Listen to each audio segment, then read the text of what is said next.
parole est à notre collègue Anne Van Pen. Merci, Monsieur le Président.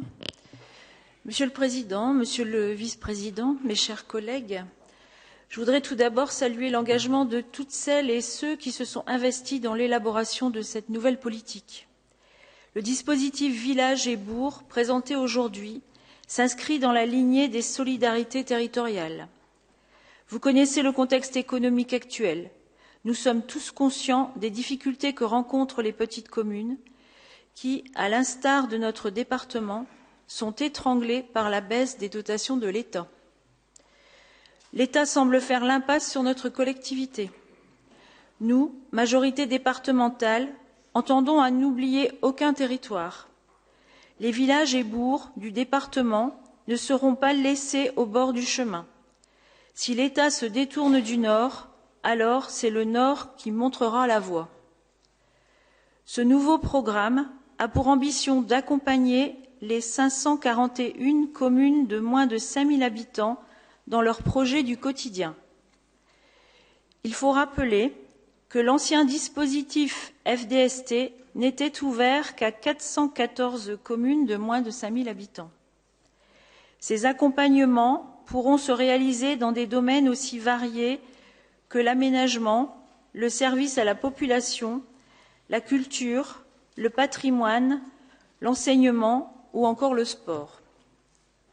Nous le voyons, il est du devoir du nouvel exécutif de mettre en place une dynamique innovante visant à assurer et garantir l'égalité des territoires à laquelle nous tenons tant. Village et bourg est d'autant plus nécessaire qu'il permet au département de territorialiser ses politiques publiques et de s'ancrer dans le quotidien des nordistes. Les anciens dispositifs FDAN et FDST offraient aux communes un simple droit de tirage sans critère de sélection. Cette politique dépensière n'avait aucun sens des réalités de la situation financière du Nord.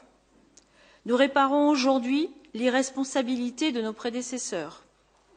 Il tient de ne pas reproduire les errements de la précédente majorité.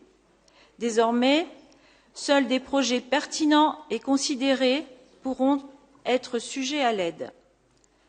Vous l'avez compris, cette réalité financière a été prise en compte dans l'élaboration de ce nouveau programme. C'est pourquoi l'enveloppe consacrée de 7 millions d'euros pour l'année 2016 a été choisie de manière cohérente avec nos capacités d'investissement.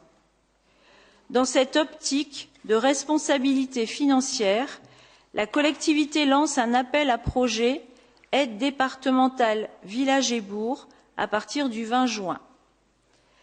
Enfin, face au désengagement des services de l'État en matière d'ingénierie publique, vous avez fait le choix de la création d'un établissement public administratif partenarial pour accompagner les territoires dans leurs projets.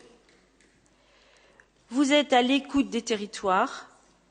Ce nouveau dispositif d'ingénierie devenait plus qu'indispensable et répond à une demande forte des communes.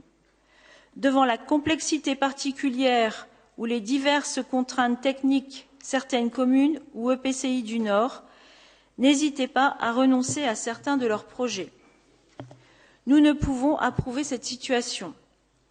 La nouvelle majorité a choisi d'aider ceux qui n'ont pas suffisamment de moyens en interne pour réaliser leurs projets d'aménagement, en mettant à disposition l'expertise des services départementaux dans divers domaines comme la voirie, l'habitat ou encore l'assainissement.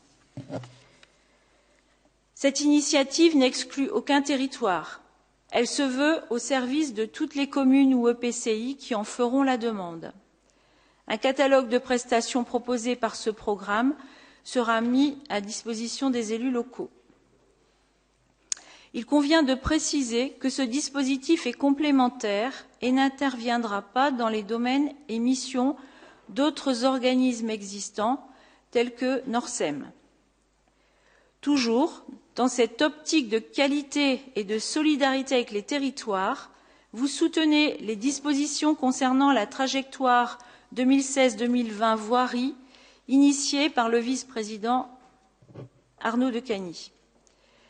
Celle-ci complète parfaitement votre nouvelle politique d'aménagement en consacrant 1 million d'euros à l'accompagnement des projets d'aménagement de trottoirs aux abords des routes départementales.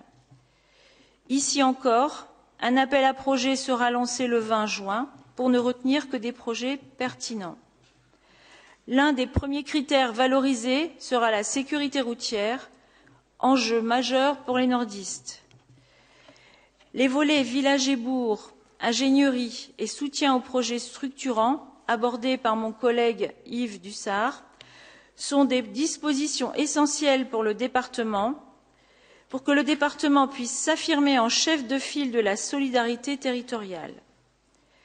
Nous visons le soutien de projets pertinents tenant compte de nos contraintes financières, contrairement à la politique porte-monnaie ouverte d'antan.